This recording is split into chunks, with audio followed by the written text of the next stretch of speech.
Neste momento, Deus, através desta emissora, leva até você mais um programa de fé, com mensagens, hinos e orações a seu favor.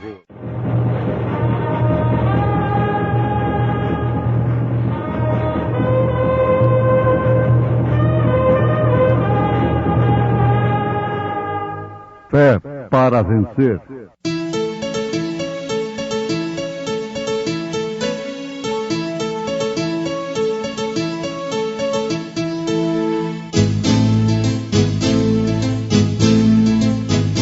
Mensageiro, Deus enviou seu profeta, seu profeta Este som de alarido retumbando está. E as águias de Deus, já voando estão. William Branham foi seu nome e Deus foi com ele. E a coluna de fogo sempre lhe seguiu. A palavra ele pregou, Com fidelidade. Ele respondendo disse-lhes: porque a vós é dado conhecer os mistérios do reino dos céus, mas a eles não lhes é dado.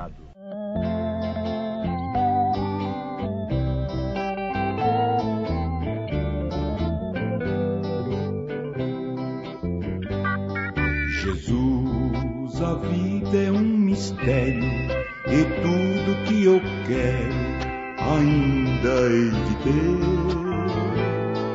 Eu canto a paz e acalento, na luz me oriento, a fé não vai morrer.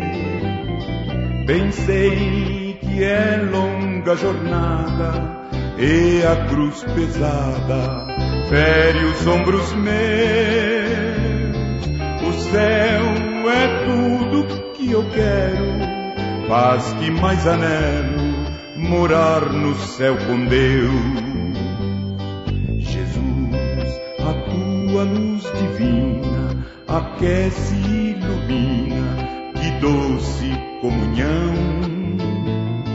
A tua luz é o espelho, a Bíblia o conselho, é minha redenção. E tua voz é tão suave, ó voz incomparável, chama de perdão. Tu és a luz maravilhosa, és lente poderosa, é Deus no coração.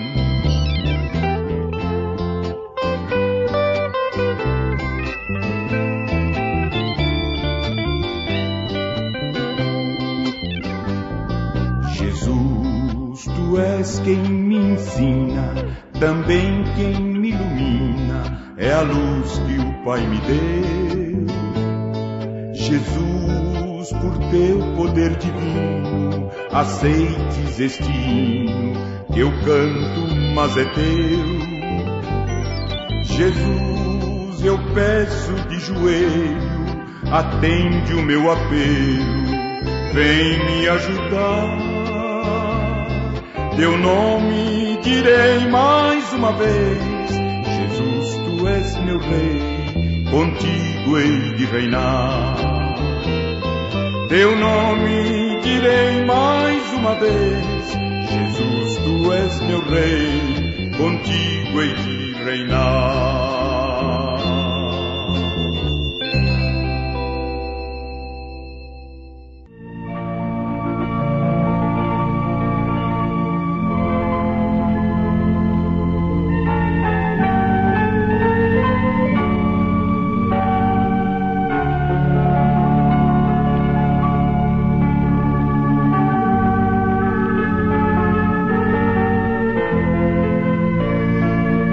Ouvintes amados, Nós acabamos de citar as Escrituras no Evangelho segundo São Mateus, capítulo 13, versículo 11.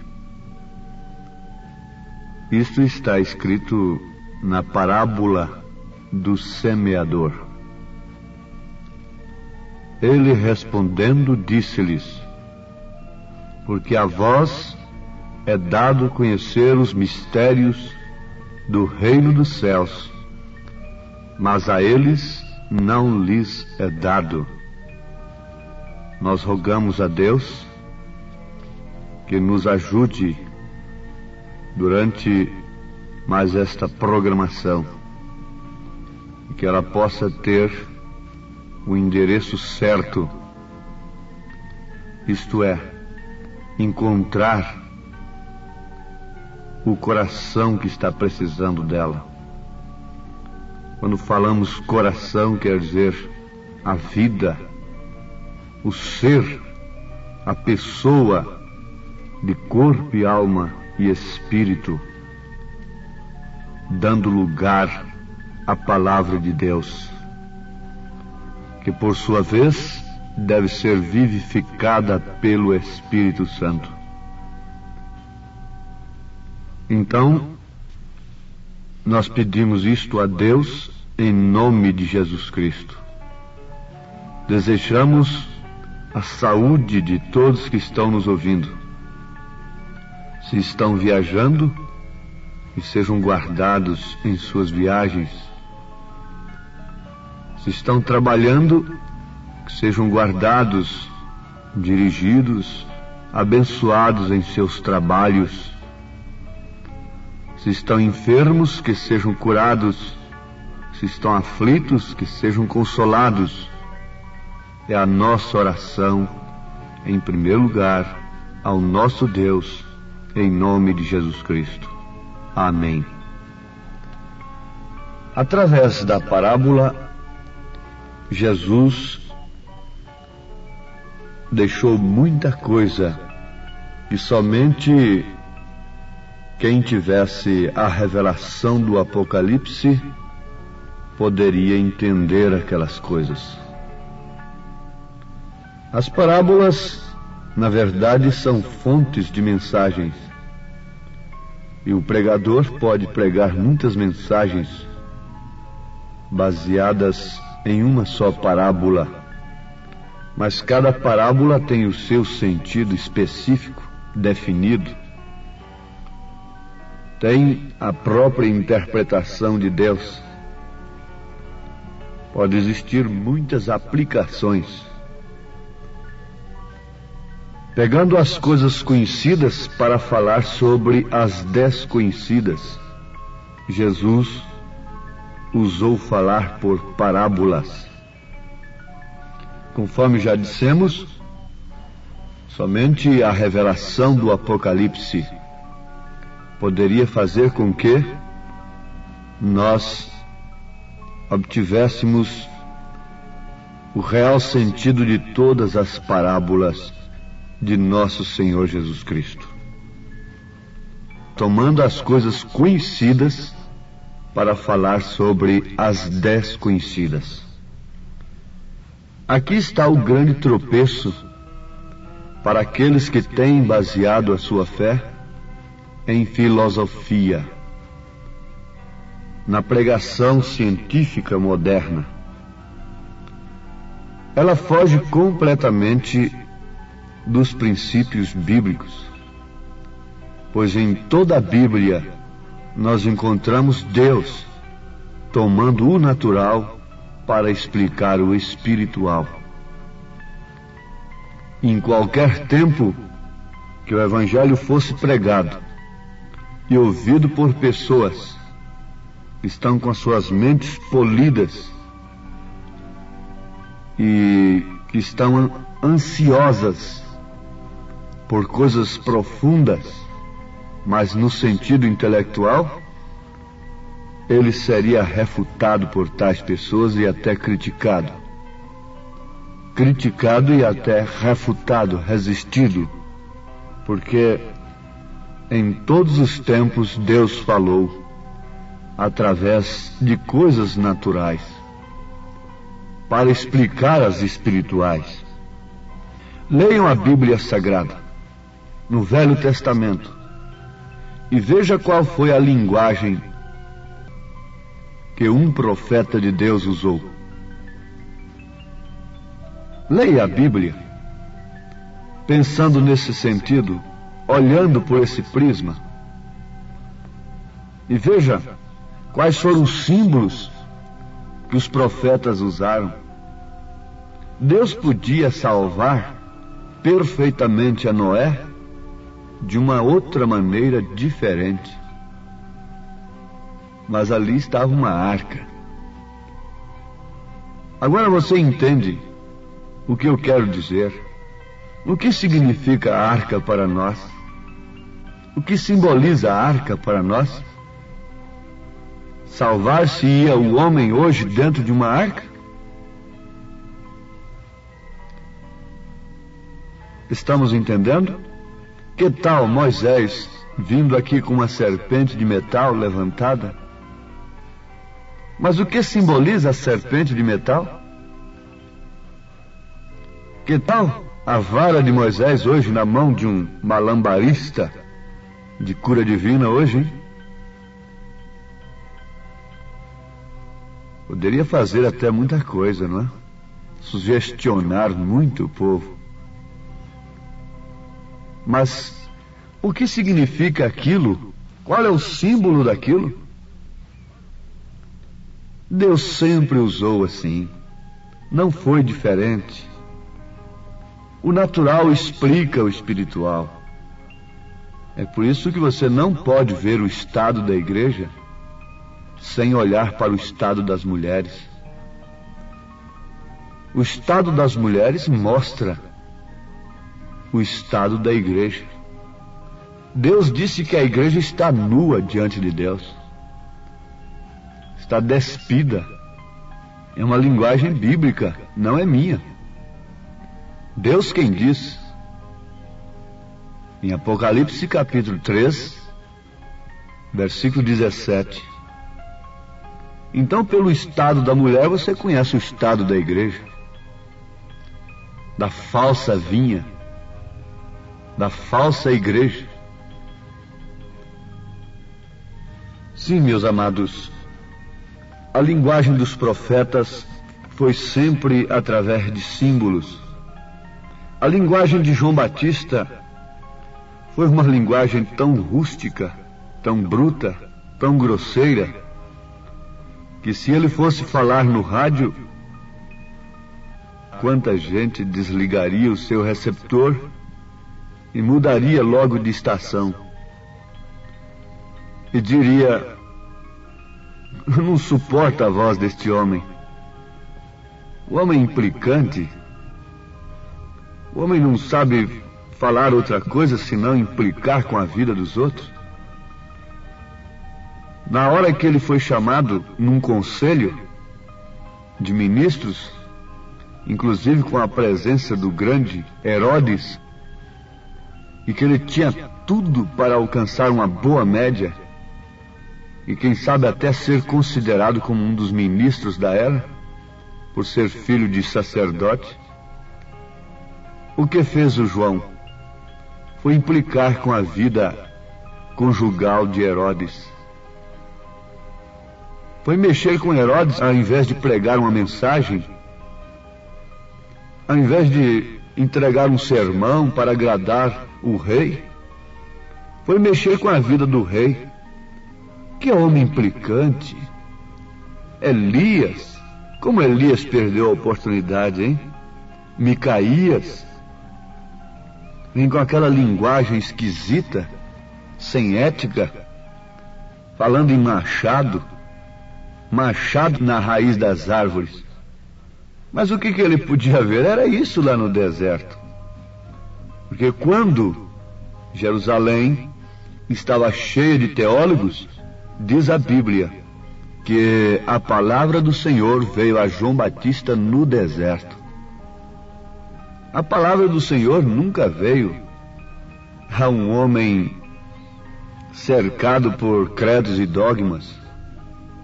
A palavra do Senhor vem ao profeta. E quando ele vai entregar essa palavra, ela é rejeitada porque os homens estão tão estabelecidos em seus credos e dogmas e têm enfeitado tanto a coisa que colocar aquilo ali do profeta em seus altares seria uma coisa muito feia. A mensagem de um profeta não cabe ali, que tiraria toda a ética do altar. Está tão bem arrumado, tão florido, cheio de frutas e legumes, que não cabe de maneira alguma a mensagem do profeta ali. O que João viu no seu seminário? Viu víboras, viu pedras, viu eira, machado na raiz das árvores? Foi o que ele pôde ver. Não é certo? A linguagem de Jesus também não foi outra. Foi falar em sepulcro caiado. Diz: vocês matam os profetas, depois vão erigir monumentos a eles, vão enfeitar os seus túmulos. Não é isso que tem acontecido? Nunca vi tanto monumento à Bíblia como está havendo agora. A Bíblia está querendo obediência. Deus quer que ela seja obedecida, isso é que resolve. Isso tudo é engano do inimigo. Ela queimou a Bíblia dias passados, como eu mesmo me lembro, e agora está mandando ler a Bíblia. Por quê? A linguagem de Jesus foi essa: sepulcros caiados, raça de víboras. Foi ou não foi? Está escrito assim ou não? E quando foi nas parábolas? O que Jesus usou? Qual foi a linguagem de Jesus? Mas ele respondendo disse-lhes: porque a vós é dado conhecer os mistérios do reino dos céus, mas a eles não lhes é dado. Agora pense um pouquinho na linguagem dos apóstolos. Vamos destacar somente São Paulo, porque o nosso tempo não nos permite debulhar isto aqui, minuciar. Mas leia apenas 1 Coríntios 12, a partir do versículo 12. Para falar da unidade do corpo de Cristo, o que Paulo usa? Chegando até os membros.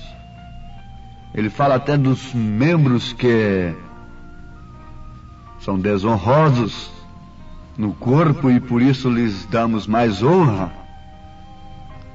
Liga isto com 2 Timóteo capítulo 2, versículo 20.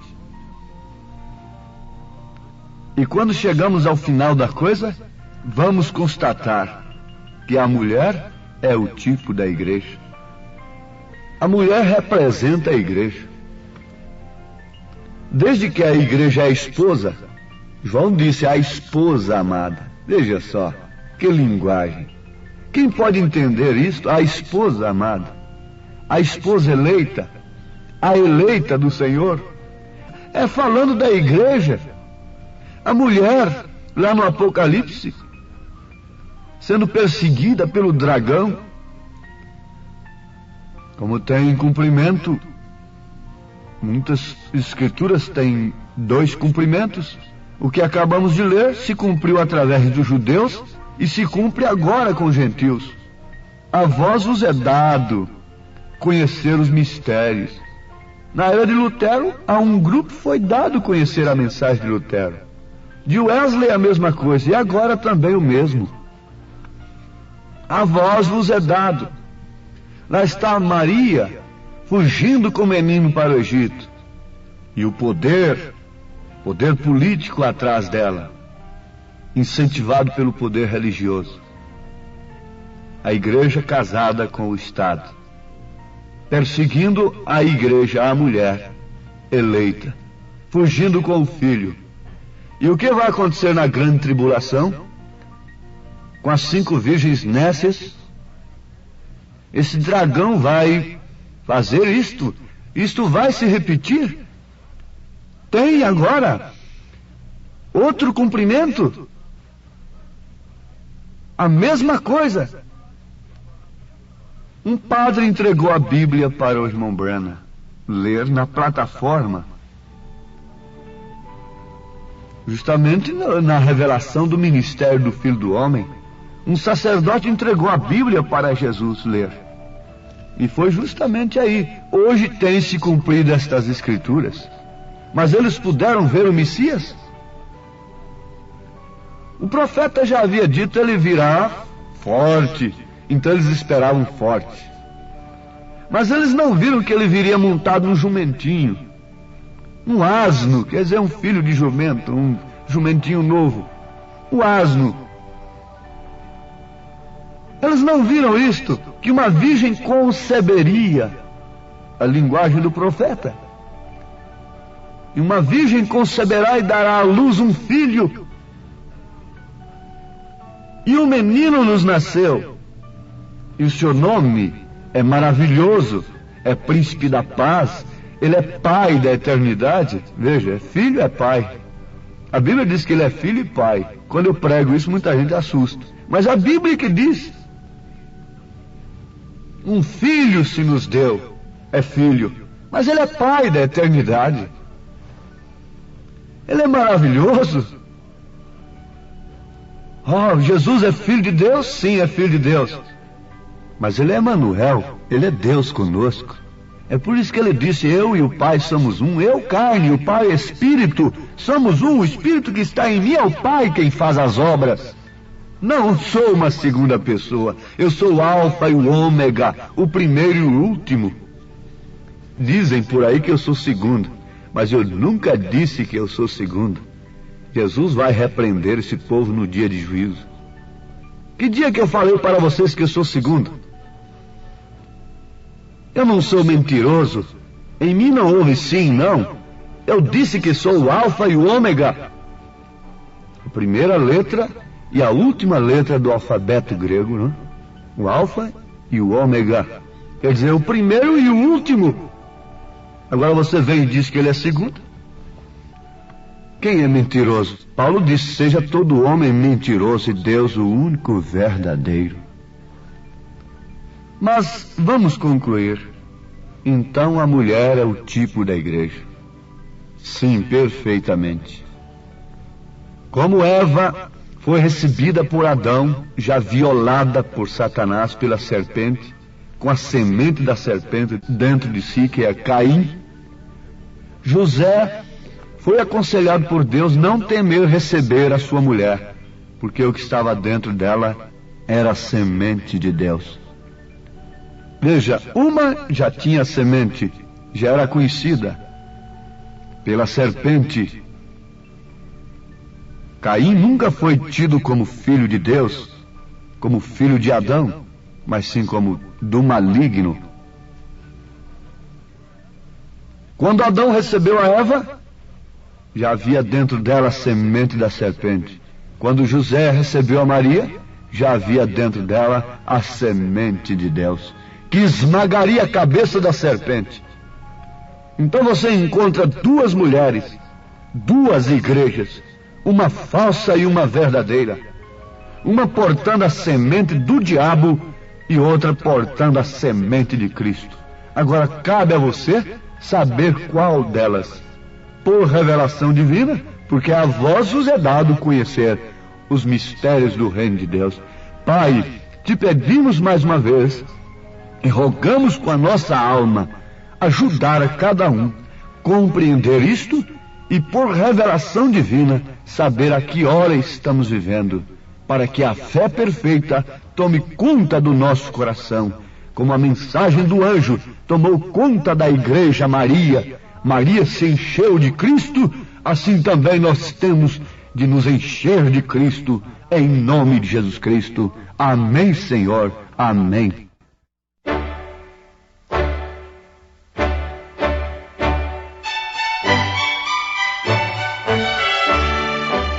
Ouvintes, escreva-nos pela caixa postal de número 15.020, 15020. CEP 74-501-970, Goiânia, Goiás. O nosso endereço na internet é www.apalavraoriginal.org.br. Volte a nos ouvir amanhã novamente neste mesmo horário, nesta emissora, se o Senhor nos permitir, com fé no Filho de Deus, a fé que vence o mundo.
Tem fim do amor.